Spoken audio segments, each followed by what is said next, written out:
কোন জমিনের মাটি আমার হবে গুরুস্থান?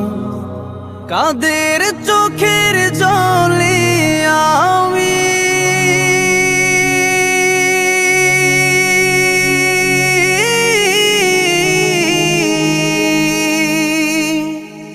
কাদের চোখের জলে আমি পাব পরিত্রাণ?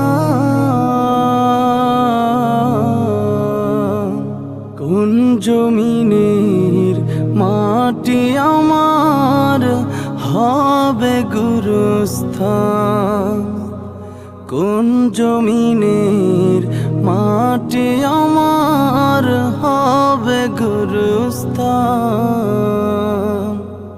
কারা আমায় গোসল দেবে?